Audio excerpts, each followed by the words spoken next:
السلام علیکم ناظرین، کیسے ہیں آپ لوگ؟ مجھے اللہ کی ذات سے پوری امید ہے کہ آپ سب خیر و عافیت سے ہوں گے۔ دوستوں، آج ہم ایک ایسا قصہ آپ کو سنائیں گے جس سے آپ کا ایمان اور زیادہ پختہ ہو جائے گا۔ آج ہم حضرت آسیہ سے متعلق بیان کریں گے۔ حضرت آسیہ فرعون کی بیوی تھی۔ دوستوں، فرعون بڑا ہی ظالم بادشاہ تھا۔ وہ خود کو خدا کہلواتا تھا اور کہتا تھا میں ہی تمہارا رب ہوں۔ ایک دن اس کو ایک خواب آیا۔ اس نے ایک نجومی سے اپنے خواب کی تعبیر پوچھی تو نجومی نے کہا کہ بنی اسرائیل میں ایک لڑکا پیدا ہوگا جو تمہاری حکومت ختم کرے گا۔ تو یہ بات سن کر فرعون نے بنی اسرائیل کے لڑکوں کو پیدا ہوتے ہی قتل کرنا شروع کر دیا، اور 1 سال وہ بچوں کو قتل کرواتا اور 1 سال چھوڑ دیتا تھا۔ لیکن اللہ کی مرضی دیکھیے کہ جب حضرت موسیٰ علیہ السلام پیدا ہوئے تو وہ سال قتل کرنے والا سال تھا۔ حضرت موسیٰ علیہ السلام کی والدہ کو فکر ہوئی کہ اگر فرعون کو پتہ چلے گا تو وہ میرے بیٹے کو قتل کر دے گا۔ تو انہوں نے ایک لکڑی کے صندوق میں حضرت موسیٰ علیہ السلام کو رکھ کر دریا میں بہا دیا اور اپنی بیٹی کو ساتھ کر دیا۔ یہ بات اللہ نے حضرت موسیٰ علیہ السلام کی والدہ کے دل میں ڈالی تھی کہ وہ ایسا کریں۔ یہ سب اللہ کی ہی مرضی تھی۔ فرعون کا محل جو دریا کے کنارے پر تھا، وہاں اس کی کام کرنے والی نے وہ صندوق دیکھ لیا اور اٹھا لیا۔ پھر اس نے یہ بات فرعون کی بیوی حضرت آسیہ کو بتائی۔ جب حضرت آسیہ نے بچے کو دیکھا تو اللہ نے ان کے دل میں اس بچے کی محبت ڈال دی۔ تو انہوں نے فرعون سے کہا کہ ہمارے کوئی اولاد نہیں ہے، کیوں نہ ہم اس بچے کو پال لیں، بڑا ہو کر یہ تمہیں فائدہ پہنچائے گا۔ فرعون نے کہا ہو سکتا ہے کہ یہ تمہیں فائدہ پہنچائے، مگر مجھے تو یہ نقصان ہی پہنچائے گا۔ لیکن بڑی منتیں کرنے کے بعد فرعون اپنی بیوی کی بات مان گیا۔ اس طرح حضرت موسیٰ علیہ السلام کی پرورش فرعون کے محل میں ہونے لگی، اور پھر وہ بڑے ہو گئے اور اللہ نے انہیں نبوت عطا فرمائی۔ فرعون کی ایک ملازمہ نے حضرت موسیٰ علیہ السلام کی دعوت قبول کر لی اور اللہ پر ایمان لے آئی۔ پھر حضرت آسیہ نے بھی چھپ کر حضرت موسیٰ علیہ السلام کی دعوت قبول کر لی اور ایمان لے آئیں، اور بنی اسرائیل کے لوگ بھی ایمان لانے لگے۔ تو فرعون نے لوگوں کو قتل کروانا شروع کر دیا، کیونکہ وہ چاہتا تھا کہ لوگ اسی کو خدا سمجھیں۔ کسی نے فرعون کو بتایا کہ تمہارے محل کے اندر کے لوگ بھی ایمان لا رہے ہیں، تو فرعون کو بہت غصہ آ گیا، اور اس نے سب سے پہلے اس ملازمہ کو بلایا اور اس سے کہا کہ بول، تو ایمان سے ہٹتی ہے یا تجھے قتل کر دوں؟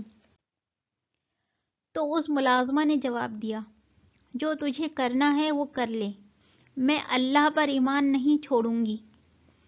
یہ سن کر فرعون بری طرح بوکھلا گیا اور اس نے حکم دیا کہ بڑے برتن میں تیل کھولایا جائے۔ چنانچہ تیل کھولایا گیا۔ فرعون نے اس ملازمہ سے پھر کہا بول، تو مجھے خدا مانتی ہے یا میں تیری دونوں بچیوں کو تیل میں ڈال دوں؟ ملازمہ نے کہا یہ تو 2 ہیں، اگر اور بھی ہوتی تو بھی اللہ کے لیے قربان کر دیتی۔ پھر اس نے بڑی بچی کو گھسیٹا اور کھولتے ہوئے تیل میں ڈال دیا، وہ تڑپ تڑپ کر مر گئی۔ پھر اس نے دودھ پیتی بچی جو اس ملازمہ کی گود میں تھی، اس کو چھینا اور اسے بھی کھولتے ہوئے تیل میں ڈال دیا، اور اس وقت جو اس ماں کی حالت تھی وہ صرف اللہ ہی جانتا تھا۔ اس ماں کے دل کی حالت کو اللہ نے دیکھا اور اس کی آنکھوں سے پردہ ہٹا دیا اور جنت کی خوشخبری دے دی۔ اور اس کی دونوں بچیاں اس سے کہہ رہی تھیں اماں پریشان نہ ہو، ہم ابھی ملنے والے ہیں۔ ابھی وہ جنت کی خوشخبری دیکھ کر خوش ہو ہی رہی تھی کہ اس کو بھی گھسیٹنا شروع کر دیا۔ وہ بولی اے فرعون، میری ایک خواہش پوری کرو گے؟ فرعون نے کہا بول، تیری کیا خواہش ہے؟ اس نے کہا جب تم مجھے جلا دو تو میری ہڈیوں کو میری بیٹیوں کی ہڈیوں کے ساتھ دفن کرنا، مجھے ان سے الگ نہ کرنا۔ دوستو، یہ ہے وہ محبت جو اللہ سے کی جاتی ہے، اور یہ ہے وہ ایمان جو کبھی کمزور نہیں ہوتا۔ لیکن افسوس، آج ہماری قوم کی حالت تو ذرا دیکھیے، اللہ نے ان کو کیسی کیسی نعمتوں سے نوازا ہے، کیسی خوشگوار زندگی جی رہے ہیں، مگر ان کے اندر اتنی طاقت نہیں ہے کہ اٹھ کر نماز بھی پڑھ لیں۔ سوتے رہتے ہیں اپنے گرم بستروں میں، اتنا حوصلہ نہیں ہے کہ اٹھ کر عبادت کر لیں۔ کیا اسی کے لیے ہمیں ہمارے نبیوں نے قربانیاں دی تھیں؟ ارے ہمیں تو اللہ کا شکر ادا کرنا چاہیے کہ ہمیں اسلام وراثت میں ملا ہے۔ ہم نے اسلام کے لیے ذرا بھی قربانی نہیں دی، اور اس بات سے ہماری قوم بے خبر ہے کہ کوئی ہمارا رب بھی ہے۔ وہ رب ہم سے کیا چاہتا ہے؟ اس رب نے ہمیں دنیا میں کیوں بھیجا؟ اگر ہمارے نبی، صحابہ، صالحین ہماری طرح ہو جاتے تو کیا آج ہمارے پاس یہ اسلام ہوتا؟ بالکل نہیں ہوتا۔ آتے ہیں اپنے قصے کی طرف۔ ان تینوں ماں بیٹیوں کی ہڈیوں کو ایک ساتھ دفنا دیا گیا۔ دوستو، اس واقعے کے 2000 سال کے بعد جب ہمارے پیارے نبی رسول اللہ صلی اللہ علیہ وسلم معراج تشریف لے جا رہے تھے تو ان کو ایک خوشبو محسوس ہوئی، تو انہوں نے جبرائیل سے عرض کیا کہ اے جبرائیل، یہ خوشبو کہاں سے آ رہی ہے؟ جبرائیل نے کہا کہ اے اللہ کے رسول صلی اللہ علیہ وسلم، فرعون کی باندی اپنی دونوں بیٹیوں سمیت اللہ پر قربان ہوئی تھی، جہاں اس کی ہڈیوں کو دفن کیا گیا ہے اس مٹی سے یہ خوشبو آ رہی ہے۔ جب یہ منظر حضرت آسیہ نے دیکھا کہ ایک باندی اپنے ایمان کے لیے اتنی بڑی قربانی دے رہی ہے تو انہوں نے بھی کلمہ پڑھ لیا اور اللہ پر ایمان لے آئیں۔ جب فرعون کو یہ بات پتہ چلی تو اس نے اپنی بیوی کو بہت سمجھایا کہ وہ ضد چھوڑ دے، پر حضرت آسیہ جب کسی طرح نہ مانی تو ان کو قید خانے میں ڈال دیا گیا اور بھوکا اور پیاسا رکھا گیا، یہ سوچ کر کہ شاید اب وہ مان جائیں، لیکن ہوا اس کا الٹا۔ اس بھوک اور پیاس نے حضرت آسیہ کے تقوی کو اور زیادہ بلند کر دیا۔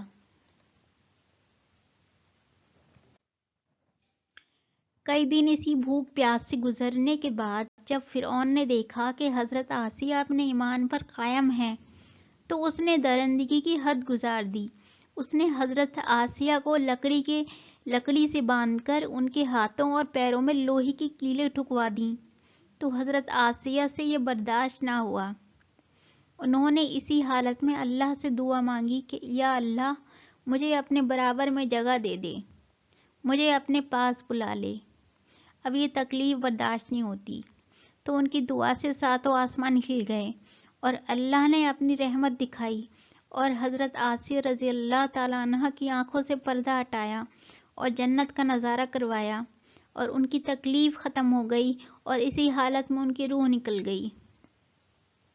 حضرت آسیہ نے اتنی تکلیف برداشت کی، کتنے ظلم سہے، اپنے جسم کو کٹوا دیا، مگر کلمہ نہیں چھوڑا۔ آج کے لوگوں میں یہ جذبہ نہ کے برابر ہے۔ جذبہ تو وہاں پیدا ہوتا ہے جہاں محبت ہوتی ہے۔ حضرت آسیہ نے اللہ کی محبت میں اپنے جسم کے ٹکڑے کروا لیے، مگر پیچھے نہیں ہٹیں اور آنے والی نسلوں کو یہ پیغام دے دیا کہ دیکھو، یہ ہوتا ہے پختہ ایمان، یہ ہوتی ہے حقیقی محبت۔ حضرت آسیہ نے اپنی جان دے کر جنت خرید لی۔ آج ہم نے دو عورتوں کی کہانی آپ کے سامنے بیان کی۔ اب آج کے حالات کو ذرا دیکھیں، آج کی عورت کہاں کھڑی ہے؟ آج کی عورت اسلام کے لیے قربانی تو دور کی بات ہے، اسے تو سر پہ دوپٹہ رکھنا بھی گوارا نہیں ہے۔ اور کیا کہوں میں آج کی عورت کی کہانی کیا ہے؟ اسے تو یہ تک نہیں پتا کہ ستر کسے کہتے ہیں، ستر سے کیا مراد ہے، عورت کا ستر کیا ہے۔ بہت سی عورتیں یہ سب جانتے ہوئے بھی انجان بنتی ہیں، اور جسم کا وہ حصہ جو نماز میں چھپانا فرض ہے، وہ حصہ یہ عورتیں باہر سڑکوں پر اور غیر محرم کے سامنے نمایاں کرتی ہیں۔ یہ کون سی کتاب میں لکھا ہے جو نماز میں چھپانا فرض ہے وہ غیر محرم کو دکھانا ہے؟ اور مزے کی بات یہ ہے کہ پھر یہی لوگ جنت کی خواہش کرتے ہیں۔ ایسی عورتیں جنت میں جانا تو دور کی بات ہے، جنت کی خوشبو بھی نہیں سونگھ پائیں گی۔